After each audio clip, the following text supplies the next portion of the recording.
जय हरी. एकादश स्कंध भाग 152. नाथ महाराजांनी 11व्या अध्यायात संतांची लक्षणं जवळजवळ 30 लक्षणं सांगितली आहेत. त्याचा थोडक्यात विचार आपण करण्याचा प्रयत्न करूया. भक्ती साध्य होण्यास संतांची किंवा सद्गुरूंची सेवा हा रामबाण उपाय आहे. सद्गुरू माणूस नसून परमात्मरूप आहे ही भावना ठेवावी आणि त्यांनी सांगितलेल्या मार्गानं मनापासून साधन करावं. असं साधन केलं असता भगवंताची दिव्य सनातन भक्ती आपोआप घरी चालत येते. परंतु सद्गुरूपणाचा अधिकार प्राप्त होण्यास कोणत्या गुणांची आवश्यकता आहे तेही समजलं पाहिजे. वास्तविक संतांची लक्षणं अपार असून सगळी सांगणं अशक्य असल्यामुळं त्यापैकी काही निवडक गुणांचं वर्णन करण्याचा आपण प्रयत्न करूया. कृपालुता हा संतांचा गुण की कृपालुता ज्यामुळं आपल्याला दुःख होतं ते दुसऱ्याला कधी न करणं आणि ज्यामुळं आपल्याला सुख होतं तेच सगळ्यांना करणं हीच कृपालुता होय. कृपाळू मनुष्य अत्यंत दयाळू असतो. सर्वांचा जीव आपल्या जीवात घालतो, सगळ्यांवर सारखी कृपा करतो आणि त्यांचं दुःख हरण करून त्यांना सुख देतो. आता एकानंतर एक आपण या गुणांचा विचार करूया.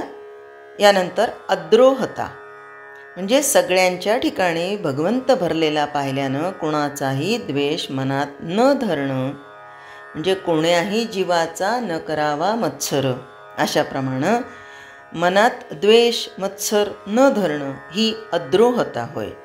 देहावर काही आपत्ती आली तर प्रारब्धाचा क्षय होत आहे असं मानून संकट आणणाऱ्यावर न रागावता शांत राहणं याला अद्रोहता म्हणतात.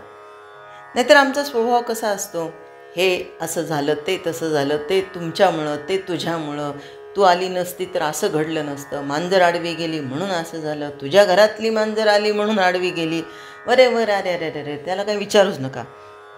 यदा कदाचित अशा काही घटना घडल्या की जेणेकरून असं वाटतं की हे संकट आहे, तर त्यावेळेस न रागवता प्रारब्धाचा क्षय होतोय हा शांतपणे विचार करायचा आणि न रागवता शांत राहायचं, ती अद्रोहता. यानंतर तितिक्षा. तितिक्षा म्हणजे शांती. शांती हे संतांचं वैभव आणि त्यातल्या त्यात नाथांना तर शांती ब्रह्मच म्हणलेलं आहे ना. आता ते तर तो यवन आला, त्यांच्या अंगावर 108 वेळेस गुळणा केला, पान खाऊन थुंकला, हे सगळ्यांनाच माहिती आहे. म्हणून त्यांना शांती ब्रह्म म्हणलेलं. शांती म्हणजे, आणि त्यांच्या आयुष्यामध्ये त्यांच्या चरित्रामध्ये कित्येक जणांनी त्यांना राग येण्यासारखे प्रसंग केले, पण नाथ महाराजांनी त्या सगळ्या गोष्टींचा इतका शांतपणे विचार केला आणि त्या समोरच्या माणसाची मानसिकता जाणून घेतली, म्हणून त्यांना शांती ब्रह्म म्हणलं गेलं. आणि शांती म्हणजे काय तर अनिवार सहनशीलता, भित्रेपणा नाही बरं का. त्या व्यक्तीची परिस्थिती समजून घेणं म्हणजे सहनशीलता.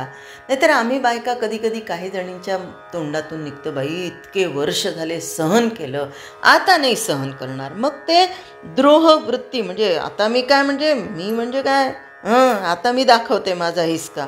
म्हणजे आत्तापर्यंत जे केलं ते सहनशीलता नव्हती, तर ते एक मनामध्ये विध्वंसक वृत्ती निर्माण होत होती.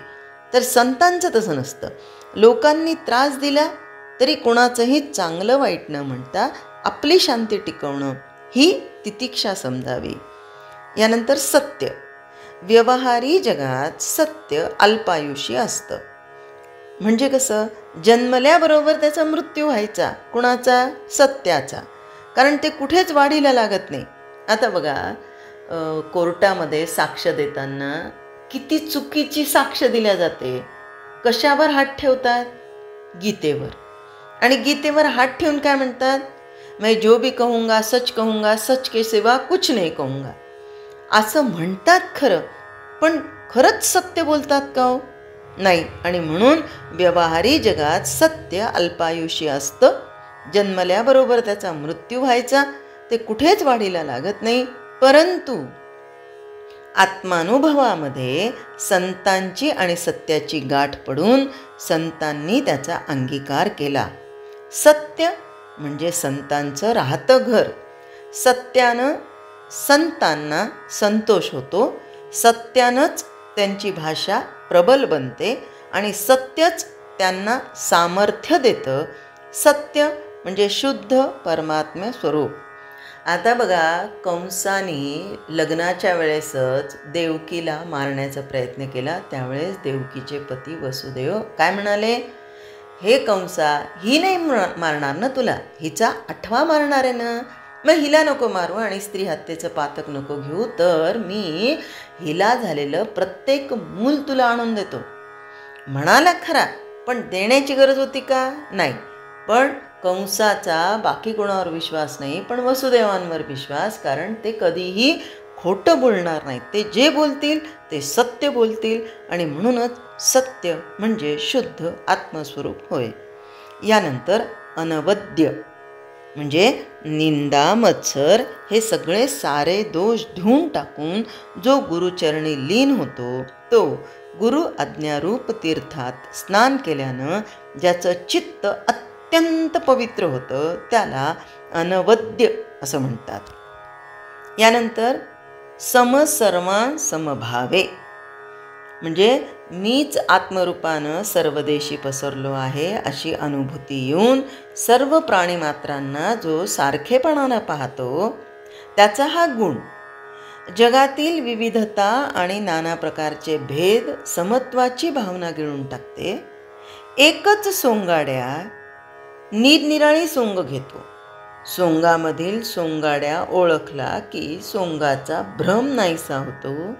त्याचप्रमाणे अनेक नामरूपांमध्ये खेळणारा परमात्मा ओळखला की द्वैत विराम पावतं.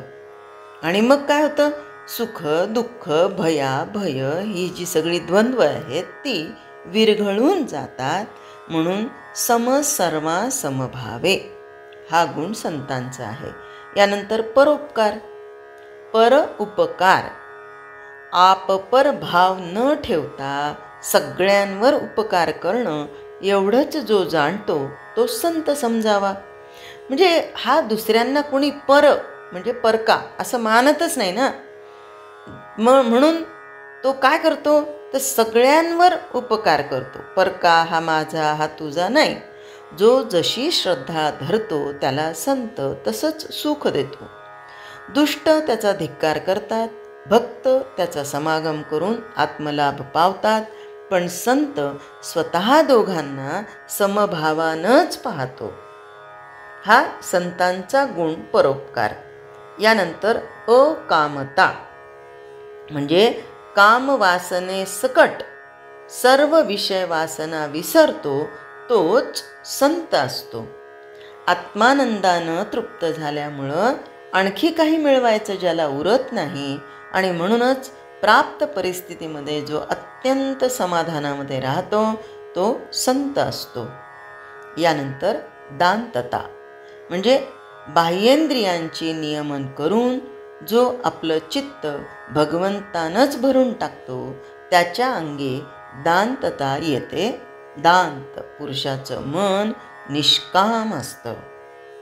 यानंतरचा गुण अतिमृदुता. संत सगळ्यांना अतिमृदू आणि गोड असतो. पिंजलेल्या कापसाच्या गोळ्याप्रमाणे त्यांचं अंतःकरण सर्वांसाठीच कोमल असतं आणि म्हणून ते सगळ्यांनाच कोमल वाटतं पण. यानंतर वृत्तीशून्यता हे फार पवित्र आणि थोर लक्षण आहे. बघा, ज्याच्या अंतःकरणात जीवाची ब्रह्माशी मगरमिठी पडते, त्याची सगळी कर्म ब्रह्मस्वरूप अशी असतात. म्हणून तो कर्म करतो असं लोक म्हणतात, कारण आश्रमधर्मादी आपली कर्म अनुभव हा ज्याचा त्यालाच येतो. लोकांना तो कळत नाही. मडकं तयार झाल्यावर कुंभार ते चाकावरून उतरवतो, तरी चाक थोडा वेळ फिरतं राहतं की नाही. त्याचप्रमाणे पूर्व संस्कार बलानं संत कर्म करताना दिसतो, तरी पण त्याच्या अंगी यत्किंचितही कर्तेपण उरत नाही. परस्त्री आणि परधन यांनी त्याचं मन कधीही विटाळत नाही, म्हणून ते अत्यंत पवित्र असतं. व्रत, तप, ज्ञान, तीर्थ या सगळ्यांमुळं त्याची पवित्रता येते. कारण संत हे सगळं करतात ना. इतकंच नव्हे तर तो त्यांची निंदा करत नाही आणि त्यांचं आचरण करण्याचा प्रसंग आल्यास अत्यंत श्रेष्ठ वैदिक ब्राह्मणांप्रमाणे सदाचरण ठेवतो, असा वृत्तीशून्य पुरुष संत समजावा. हे लक्षण ऐकायला सोपं असलं तरी आचरणात आणण्यासाठी अत्यंत कठीण आहे. बाकीची संतांची लक्षणं पुढील भागामध्ये. जय हरी. स्तोत्र, मंत्र, संपूर्ण भगवद्गीता, एकनाथी भागवत, भजन, भक्तिगीतं, डोहाळे, पाळणे, उखाणे व महिलांसाठी खास किचन टिप्स हे सर्व पाहण्यासाठी माझ्या यूट्यूब चॅनलला एकदा नक्की सबस्क्राईब करा आणि हो, लाईक व शेअर करायला विसरू नका.